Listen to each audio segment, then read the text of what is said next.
Minha gente, tarde de sexta-feira, dia 7 de fevereiro do ano de 2020. Falamos aqui do plenário Lincoln Rodrigues Costa, Câmara Municipal de Ubá, onde está acontecendo o encontro de vereadores. E vamos acompanhar agora uma entrevista coletiva do presidente do TRE de Minas Gerais, o desembargador Rogério Medeiros. É um prazer muito grande vir ao Ubá. Talvez não se saiba aqui na cidade, mas eu fui juiz em Visconde do Rio Branco entre 1991 e 1992 e frequentei muito Ubá também naquela ocasião. É uma região muito querida, eu sou de São João del Rei, não muito distante daqui, e aceitei o convite de bom grado, né? Ubá é uma cidade referência para os mineiros, para o Brasil, terra de Ari Barroso, terra de grandes governadores, Raul Soares, Ozanam Coelho e outros tantos homens ilustres, né? E o meu amigo desembargador Zé Altivo Brandão Teixeira, que é um amigo querido, filho da terra. Na última eleição, como foi aqui, muitas coisas assim tiveram suas mudanças, inclusive o disparo de mensagens em massa, mas que nas últimas eleições ocorreu esse imprevisto? Olha, a veiculação de propaganda pela internet, ela não é proibida, ela é permitida, inclusive o chamado impulsionamento, ele também pode ser feito, pode ser pago, mas só pode ser pago pelo próprio candidato, né? Não pode, ou partido, não pode ser pago, por exemplo, por um empresário, por um financiador externo.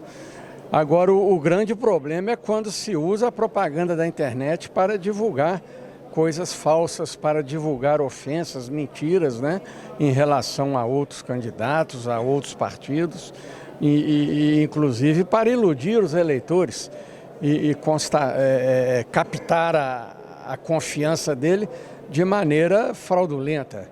Então, é o que a gente chama as fake news, né? A desinformação, a expressão que o Tribunal Superior Eleitoral tem usado. É uma grande preocupação também para as eleições municipais. Então, eu tenho dito sempre, o TSE também tem batido nessa tecla.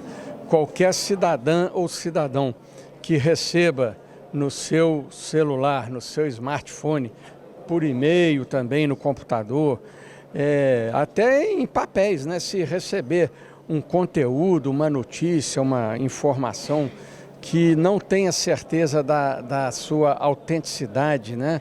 Da sua verdade, da veracidade, não compartilhe, não acredite e nem divulgue para os outros. E uma maneira interessante é fazer a checagem. Muita coisa, às vezes, a gente faz de maneira simples, no próprio WhatsApp, no próprio computador ou no smartphone, a gente acessa o site de um jornal, de uma revista, de uma emissora de rádio ou TV confiável, né?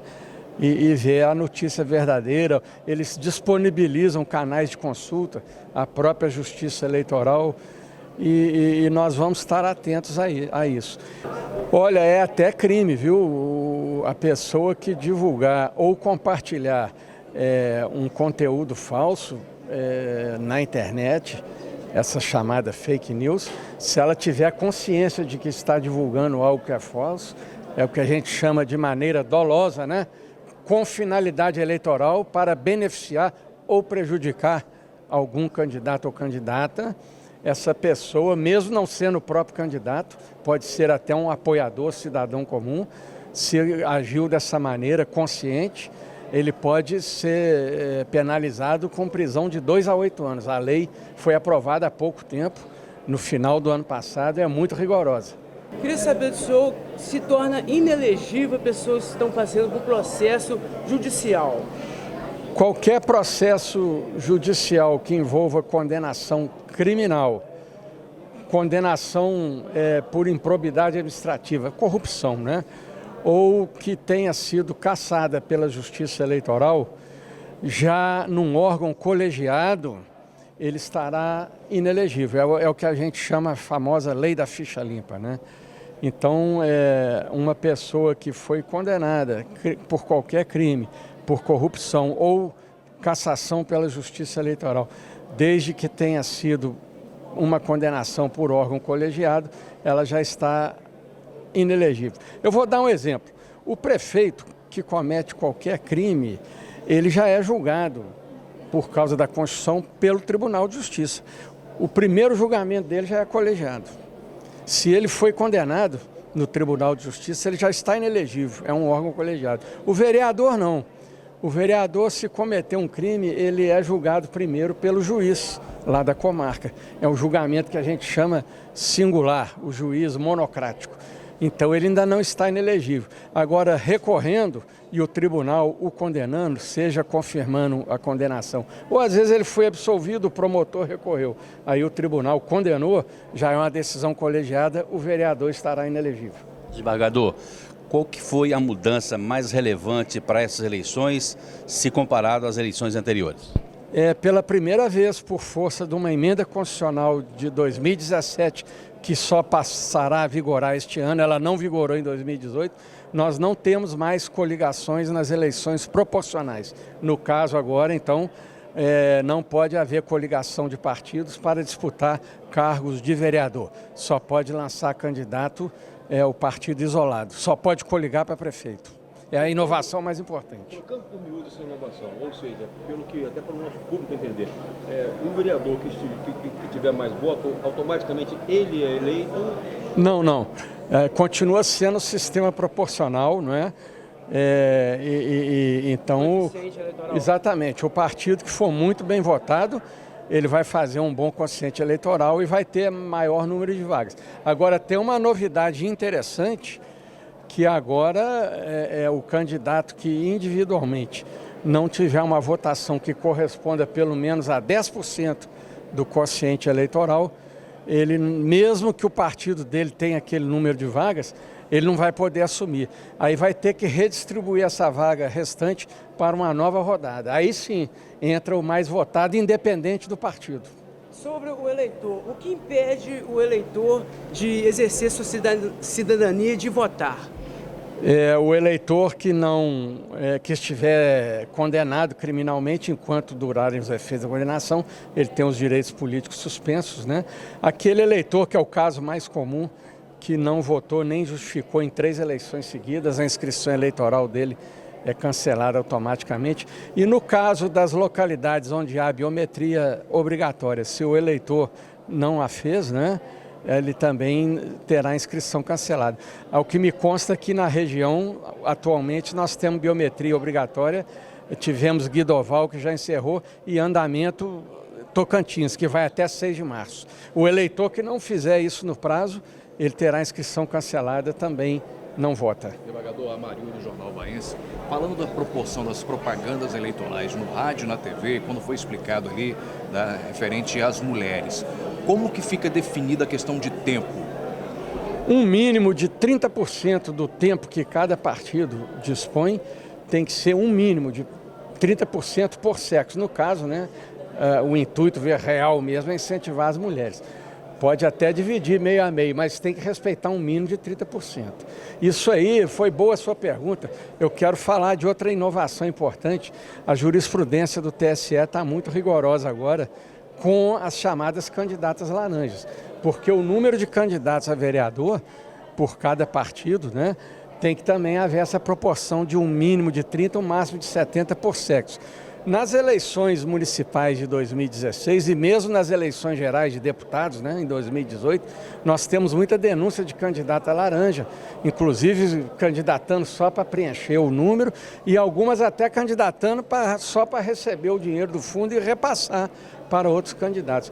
O TSE, ultimamente, anteontem, hoje é dia 7, dia 5, ele cassou todos os eleitos naquele tempo ainda podia coligação em 2016, no município de Cafelândia, porque comprovou que tinha candidatas laranjas. Então, muito cuidado os partidos que vão disputar agora, se usarem candidatas laranjas, aquelas que tiveram votação zero, votação mínima, que comprovadamente não fizeram campanha, entraram só para constar ou para repassar dinheiro aos candidatos do sexo masculino, o TSE está mandando caçar os eleitos de todo o partido.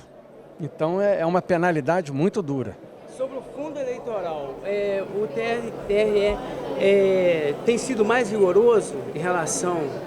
Olha, o dinheiro do chamado fundo eleitoral, ele é uma determinação de lei e nós temos que ele é repassado, né? Esse dinheiro sai do Tesouro Nacional. Agora, o que o TRE, nos termos da lei, tem que fazer, no caso da eleição municipal, é cada juiz eleitoral, né? Ele vai fazer a análise da prestação de contas do candidato. Então, essa prestação de contas ela é checada pelos servidores treinados da Justiça Eleitoral para ver como utilizar aquele dinheiro, se foi utilizado de maneira lícita. É uma questão muito difícil, né? Você tem aí de desvio de recursos, até do fundo partidário também, para despesas particulares.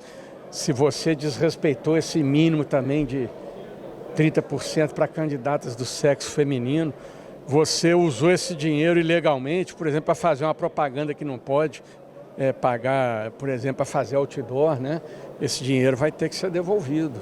E o partido pode ser punido ficando até 1 ano sem receber repasses do fundo partidário. Senhor desembargador, a gente percebe que há uma evolução muito grande a cada minuto, a cada dia, em relação a esses trâmites das leis eleitorais, né, ao qual o senhor também representa como presidente do TRE de Minas Gerais. O senhor acha que os candidatos têm a devida compreensão dessa evolução? Eu acredito que sim. Nós temos hoje uma facilidade muito grande de divulgação. A própria Justiça Eleitoral, seja o TSE em Brasília, os TREs, né? Tem os seus sites, né, de internet e tem lá os links com a linguagem muito acessível. Tire suas dúvidas, né? Por assunto, você vai clicando, registre candidatura, então aparece ali o que precisa, o que não precisa, né? Os próprios partidos se organizam, tem bons advogados, assessoria jurídica. E no caso do interior aí, pode tirar as dúvidas aí também com o próprio juiz. Eu, quando era juiz aqui na região, eu preparei a eleição municipal de 92 em Rio Branco. Não cheguei a presidir porque eu fui promovido para Montes Claros, mas eu fiz a preparação. E é comum a gente fazer as reuniões prévias, né?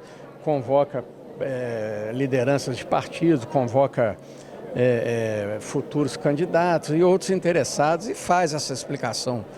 Tira as dúvidas e esclarece o que pode, o que não pode, alerta, né? Igual eu estou fazendo agora, por exemplo, o TSE está punindo com rigor, caçando todos os eleitos, se desrespeitar aquela questão das cotas femininas, né? Que é uma ação afirmativa. Então, acho que nesse diálogo aí, nessa boa vontade mútua da Justiça Eleitoral e os políticos, a gente faz uma boa eleição. Só mais uma pergunta, senhor desembargador, sobre doações aos partidos, doações diretas ao partido. Pessoa física somente que pode doar. Pessoa jurídica está proibido, por isso que criaram o fundo eleitoral. E o limite de doação por cada pessoa física é 10% do que ela ganha por ano, da renda bruta anual. Se a pessoa ganha 10 mil por mês, é 120 mil por ano, bruto, ela só pode doar no máximo 12 mil, 10% da sua renda bruta anual. Entrevista coletiva do presidente do Tribunal Regional Eleitoral do Estado de Minas Gerais, no intervalo para um lanche aqui no Encontro de Vereadores na Câmara Municipal de Ubá, na tarde e já à noite desta sexta-feira, dia 7 de fevereiro de 2020.